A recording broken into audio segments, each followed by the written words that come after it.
So my name is Don Rhine, and I am an artist, and I'm also an organizer. And I'm working in the context of Rosine 2.0 as an artist, but I also have this dual life as a harm reduction organizer. So I think it's important to mention that I don't work as an individual as an artist. I'm a part of a sound art collective that's been around since 1994 called Ultra Red. And Ultra Red started in Los Angeles, but we have teams that are based in other cities, New York, London, Berlin. And that collective comes out of multiple histories, depending on who you talk to. Talk to me. The histories come out of an experience with the AIDS crisis in the 1980s and the early 1990s. Specifically, I was a part of ACT UP Los Angeles. ACT UP, the AIDS Coalition to Unleash Power, is a nonpartisan group of diverse individuals united in anger to end the AIDS crisis through direct action. And that was really a formative time for me as a gay man, as an activist, as an artist. I kind of learned how to do those things in the context of ACT UP. That history slightly precedes Ultra Red, but coming into Ultra Red, we were definitely in conversation with other artists, mostly performance artists in Los Angeles. There was a very robust performance art scene in Los Angeles that really was in active dialogue with ACT UP. Members were really defining the performance art scene while also being activists in ACT UP. Coming into Ultra Red, starting Ultra Red in '94, a few years later, we started to expand. And that expansion brought new people in who had their own histories, and specifically their histories with popular education, specifically Latin American popular education, liberation theology. And so this dialogue between popular education and AIDS activism, or what we would say AIDS cultural analysis, were very formative for Ultra Red's work and continue to nip at my heels to this day. At the time that Ultra Red started, my own activism was really rooted in needle exchange. So in Los Angeles, needle exchange started as a subcommittee or as a committee within ACT UP. And so those of us who started the exchange, we were in that context with ACT UP. And that experience kind of troubled, in a positive way, or problematized a lot of the assumptions that we had about AIDS activism. Because AIDS activism at that point was very much under the idea that we need to counter representations or circulate resistant representations around HIV and AIDS. That dominant representations of HIV were actually what was expanding the AIDS crisis or driving the AIDS crisis. As long as the general public could say, those people have HIV, then that gave permission for the state to only care about HIV in terms of policing, in terms of, there was all kinds of talk about concentration camps for people with HIV. So it allowed for a whole narrative to exist because of this representation. At that time, you had a lot of articles that were appearing in the media that said, "Is the public at risk of HIV?" This was a common headline for Newsweek, Time Magazine, New York Times. And so that just made this distinction between people who are living with HIV and the public. Flash forward to needle exchange, the problematic's a little different now. Now you're not talking about interrupting or intervening into representations. Now you're talking about the fact that for a lot of folks who are using drugs, particularly folks who are using drugs who are living on the streets, just surviving is resistance. Just being in the world is a form of disruption. So activism is going to look really differently for really poor people, where providing a service, organizing mutual aid is a form of resistance. Now, is it a form of resistance in and of itself? No, because you're still bound to police, you're still bound to policy that is organized around the criminalization of poor people. So needle exchange, harm reduction in general, has a different politics than a lot of us had in the HIV/AIDS world. That has continued, and I think the problematics around those questions are with us even today and with the work that we're doing now. From the beginning with Ultra Red's work, as we became more and more aware of our relationship to popular education, as artists, the sort of practice of an artist who makes representations, who intervenes in representations, popular education sets out a different trajectory for cultural makers. And that has been really guiding us from the beginning. So thinking about how an artist's practice can actually directly facilitate organizing popular power as a kind of pedagogical practice, asking people to reflect on their experience, analyze those reflections, and then test that analysis in collective action, and then that whole process starts over again. At every stage there, you're talking about there's a necessary role for people who make art, who make things, who render materials into a transformative state that then people can reflect on. So there's still representations that are happening, but the representations now are being utilized for a group to start to analyze and move forward with their politics. That, I think, is going to go forward long after the work that we're doing. But it has been a part of the work that we've been doing in Philadelphia, bringing together a group of folks who are really leaders and organizers in a political struggle, specifically a political struggle around sex workers and harm reduction, and asking, how can we support them? What tools do we have, I as an artist and the other artists that I'm working with, what tools do we have that we can offer that those folks can begin to experiment with so that it now becomes their practice? So in some respects, the future happens when people start taking an artist's practice and make it their own. And then it's no longer my practice. It's now theirs. And that's the most exciting moment as a producer, when you come in and you bring an idea and you're like, I hope this is going to be useful. And in our case, it's, working with folks to do interviews, listening to those interviews, studying with those interviews as community members, and then start to develop an analysis based on those reflections that could then shape future actions. So the future becomes a part of our gathering and what we're doing together as we imagine what we will do, because we know partly what we will be doing is reflecting on the future that we imagined yesterday. So that creates a whole different affective register than just a kind of critique, which I find, endlessly exciting. I mean, it brings people together in a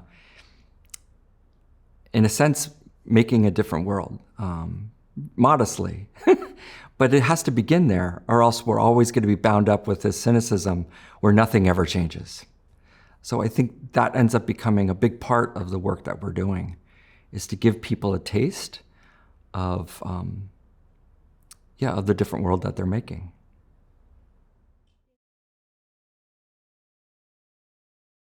I think it's important to mention that I'm here in Philadelphia developing a kind of accountability to people who are here. And those people are the members of Project Safe. So Project Safe is a group of sex workers in the city of Philadelphia who are basically organizing power and the needs that people in the community require to take care of themselves, take care of their loved ones, to occupy space, to liberate space, and to redefine what public health means for the needs of sex workers, many of whom are living outdoors. In the particular case, it was Project Safe. So my time here is to lift them up. But again, like I said, to find out how what I bring is going to be useful for them. So that's where I would speak to who I'm in relationship with would be Project Safe. So a really important part of the moment of the AIDS crisis, and when I say AIDS crisis, I mean a political crisis around public health. So the failures of the state to acknowledge the needs of people, and then to exploit that. So in the queer communities in the 1980s and in the 90s, it became, we had to organize our own care for each other. Historians will talk about two phases in AIDS activism. So from like 1981 up until the late 80s, there was a phase where AIDS activism was very much about institutionalizing community care, creating the institutions, creating the networks, marshaling the resources for people to care for each other in the absence of the state, right? But again, the emphasis was, a lot of that activism was on the institutionalization of that. But that institutionalization was the most visible aspect of community care. The experience that most of us had of community care was taking shifts on watching over people. Signing up what day you would be preparing meals for folks, what day you would walk someone's dog. And we had to organize all that stuff. It wasn't something we could depend upon families to do, particularly given that so many queer folks have a hostile relationship to, heteropatriarchy. So that experience was very much a part of my life. And it was interesting, Emma, as you know, 2 years ago, I had a stroke. And I have comrades in Los Angeles, where I'm from, who come out of the same history as I. And so it was really, you just knew that you would start to organize a calendar and you would plug in who's going to do what. And that's how I knew that the people were going to be staying overnight in my apartment. People were going to prepare food. People were going to towel me down after the shower. That was how we organized it. And for a lot of the young people that we were working with just 2 years ago, that was their first time of really experiencing that. And so for me and for my comrades, particularly my buddy Walt, it was important that we bring a lot of our young friends into that experience, because a lot of people don't know that that's what you do. That's what you do. You don't outsource care. And of course, what ended up happening is the time that we spent together in the apartment teaching me how to talk again was like beautiful. We had the most awesome conversations. And most of the people almost all of the people that came out were comrades that I organized with in the Los Angeles Tenants Union. So these were also some of the same people who found me when I had my stroke, who like saved my life. So because I wasn't showing up to meetings, they're like, "Where's Don?" And so they went by my apartment and they found me. So on the one hand, community care is something that's intentional and has to be organized. On the other hand, my experience, it has to be a part of a political movement. Yes, friends can organize it, but there's a different level and a different demand when we're understanding that this is we're not just protesting a set of conditions. We have to make the conditions that we want, and we have to do that intentionally. And care is how we do that. So you asked about my experience, and I think about those experiences in the 80s and how, as an older person who's 60, how do I make sure that knowledge carries forward with younger people? And it's not separated from resistance. That we have to do that because the state's agenda is our erasure. So it's not just affirming, it's also, in a way, negating, and that's negating the power of the state. Thinking about collectivity and the collective work, it does require us to kind of be honest about what our politics are, right? And as someone who's like committed my life to some kind of socialist revolution, it doesn't make sense to work as an individual artist if you're fighting for a world that's a world of social need, and that's the function of any kind of, organization socially, is to organize around what people need and to organize around what's useful to people. Yes, we can call that communism. Let's do it. Good flags. But it also helps clarify at some point when you need to make a decision. Do I do this alone, or do I need to be with people? You can make that decision based on practically, but you can also make that decision based on what your politics are. So working in a collective, as I mentioned, with Ultra Red, we understand that a big part of the work that we do is to make collectives. And that, in some respects, that's our primary art form, is how do we, wherever we go, whatever group we're working with, whatever the context is, we're either interfacing with existing collectives or we're trying to plant the seeds for new collectives. Because in some respects, we're not going to solve the big problems that we're dealing with in this world except through collective work. In the US, we have this myth that great ideas come from great people. We all know that that's bullshit, because what that will often do is it erases all of the folks who are behind that person, who make that person possible. And that's gendered, that's racialized, like there's a whole reality around that. And again, my experience is so often the best ideas come from a group of people sitting around the kitchen table, quite frankly, usually with food. So most of the organizing that I'm in, those are the most generative spaces.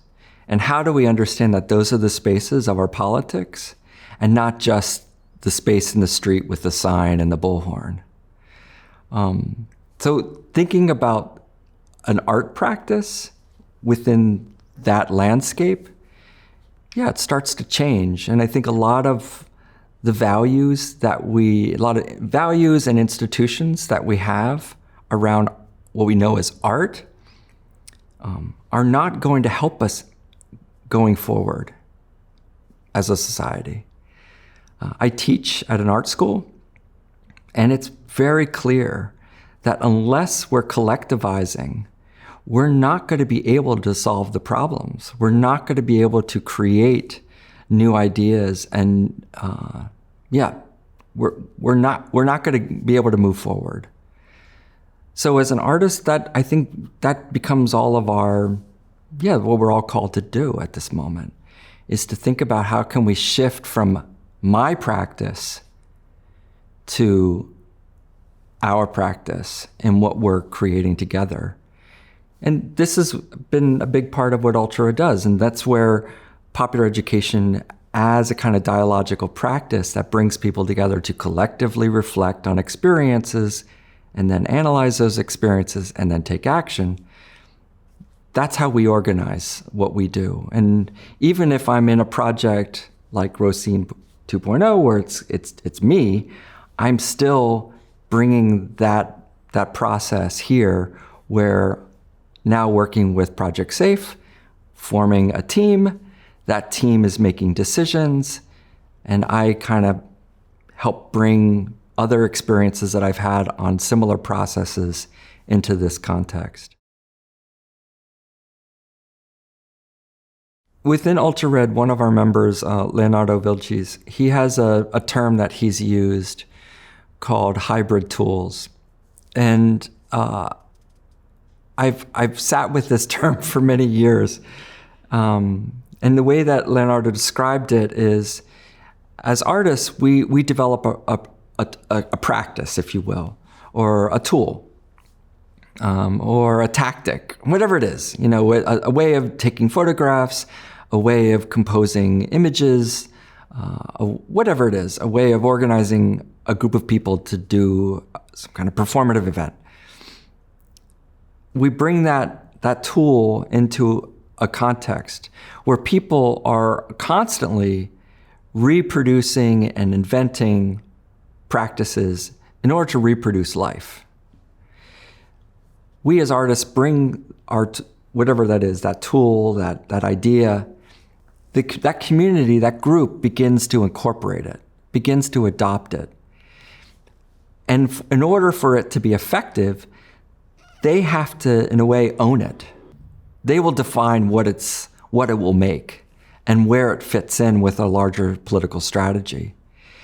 In my experience, that's often the case. And when that transfer or that adoption or appropriation, whatever you say, becomes that hybrid tool, who I am and my name and my history is oftentimes forgotten. But sometimes my property claim to making art, the erasure of that becomes necessary in order for the work to be realized. And that is something that we don't teach in art school. In fact, what we teach in art school is how to hold on to your claim of property. And we provide all sorts of tools and all sorts of means for the artist to retain their claim to the property that they've created. And there's reasons for that, because people need to get paid, they need to reproduce themselves, they're making art, so they need to make money from that. I understand, but we have to understand that's a contradiction, particularly if we're dealing with larger political struggles and really life-threatening issues like we are right now. So that contradiction is going to become more and more apparent. And for many people, they're going to resolve that contradiction by simply divorcing themselves and alienating themselves from the people on the ground. Or they will make representations, but then they claim it's their property. So this is the problem that we're kind of in. And I feel like we're in it wherever we go, whether we're in Rosine 2.0, we're in art school, we're in an art gallery, in our studio. That contradiction is very much with us. That for me is, let's run into that contradiction. Let's address it. Let's deal with it directly. Let's name it as a contradiction, because that allows us to name what the stakes are that are pulling us in those competing directions. Because if the contradiction exists because artists need support, then let's figure out other ways that artists can be supported, right? So for instance, what if there was a wage for artists? That it wasn't tied to the sale value of the thing that you made, but you received a wage. there are other forms of labor where that makes perfect sense. So this is where, for us to imagine other ways to think of that contradiction pointing to new possibilities.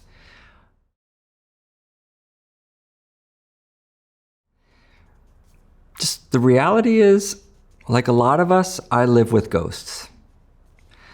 I have a lot of people in my life who died way too young, who were brilliant, geniuses,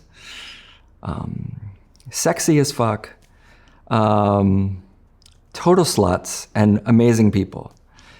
And many of my friends did not survive. I never imagined that I would be 60 when I spent most of my time in my 30s and 40s burying people. When you have lost so many people, you carry them with you, and they kick you in the ass. And so when you kind of reach a decision and you have to go one way or the other, and you have to choose this way or that, often what compels me is the fact that not everyone made it. And we need to keep moving forward. And that means bringing more people in, helping more people find their way into the political work, helping more people find their way into a vision of a different way of organizing our society. Connecting what we do with a larger horizon so that it's not just this now, it's also more. So I can give you an example. So Ultra Red in 2012, the Los Angeles team, there were only 4 of us. We knew it was very limited in what the 4 of us were going to be able to do. We needed to be a little larger of a group.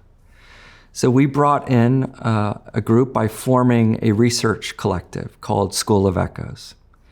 And that research collective was investigating what is gentrification and how does it affect our lives. Most of the people that were a part of School of Echoes were young people who were in their graduate program, like MFA programs. That group started to meet on a monthly basis. 2012, eventually we realized that there was a way to stop gentrification, and that would be to form a tenants union. But who are we? We're just a bunch of artists. But no one else was starting a tenants union. So we were like arrogant enough to think we would start a tenants union. Well, that tenants union is now 1,400 members, has 14 chapters, and has spawned a national movement of tenant power. So to have this idea that you can not just do your thing and move on to the next thing, you can build on what you do. And you can advance what you do by reflecting, analyzing, taking action to test, and then start that over again. So I think that's what I would say is that's what drives me, is that I've seen how that works. It does work. So when people give me like that kind of, cynicist shade and they say nothing anyone has ever done has changed anything, I can say, no, I've lived, I know it doesn't, that's not true. And part of that's because the people that didn't make it are still alive in the people who are organizing now. That, I think, is not an unusual experience. I think a lot of people have experienced that. But it is important to connect where we are now with the horizon we're reaching to, because someday that horizon will be the thing we look back on. And some people won't make it. But I know, even if I don't make it, that others will reach that horizon. That's incredibly joyful. And in a way, kind of perverse. in a kind of psychoanalytic way. But I think that's kind of the only way to do politics. Last thing I'll say, I was in a conference once, and one of the presenters at the conference made some kind of comment that politics is the last place where experimentation should take place. And that obviously stuck with me, because I know that the opposite is true. That actually, as long as we think that politics isn't the place where experimentation happens, then we're not doing our politics. We're doing someone else's politics. But when it's our politics, it's totally experimental. It's only experimental. But in that sense that you attempt something under a set of conditions with an analysis of those conditions, and then you reflect and you critique to take the next step.